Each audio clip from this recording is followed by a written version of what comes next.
నేను సంకపల్లి విలేజ్ నుండి రెడ్డేవని పరశురామును సంకపల్లి గ్రామ సర్పంచ్గా పోటీ చేస్తున్నాను. గతంలో సంకపల్లి ఎంపీటీసీగా సంకపల్లి సర్పంచ్గా 2 సార్లు ఓడిపోవడం జరిగింది. ఈసారి మాకు అవకాశం వచ్చింది.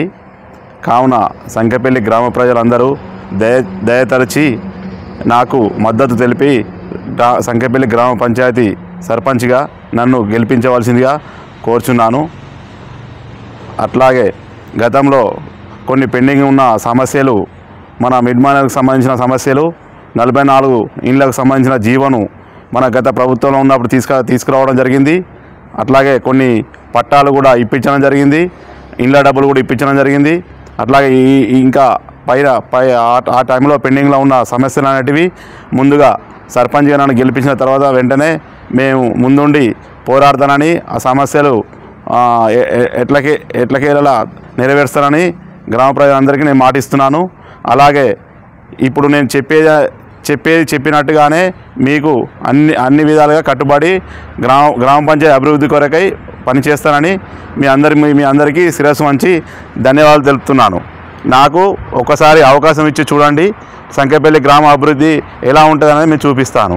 దయచేసి ఒక్కసారి అవకాశం ఇచ్చే చూడండి. నేను ఇప్పటికీ 2 సార్లు ఓడిపోయాను, గ్రామ ప్రజలందరికీ తెలిసిందే.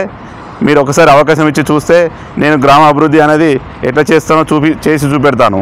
గతంలో కొన్ని పెండింగ్లు ఉన్న దేవాలయాలు, అలాగే హనుమాన్ టెంపుల్ అయినా కానీ, పోతే ఇప్పుడు ఉన్న పోచమ్మ గుడి అని నేను పోచమ్మ గుడి సొంతంగా కట్టిస్తానని చెప్పి కూడా మాటిస్తున్నాను. పెండింగ్లో ఉన్న ఏ దేవాలయాలు కానీ దేవాలయాలు అన్నీ తీసుకొచ్చి మన సంకపల్లి కొత్త ఆర్ఎండ్ఆర్ కాలనీలో నిర్మించుకుందామని చెప్పి నేను మీ అందరి ముందు మాటిస్తున్నాను. అలాగే ఇంకా పెండింగ్లో ఉన్న ఏ సమస్యలైనా కానీ నెరవేరుస్తానని. పోతే కొన్ని విలేజ్లో మెయిన్ రోడ్ మీద కూడా డ్రైనేజీ కొంచెం పాడుపడి ఉంది.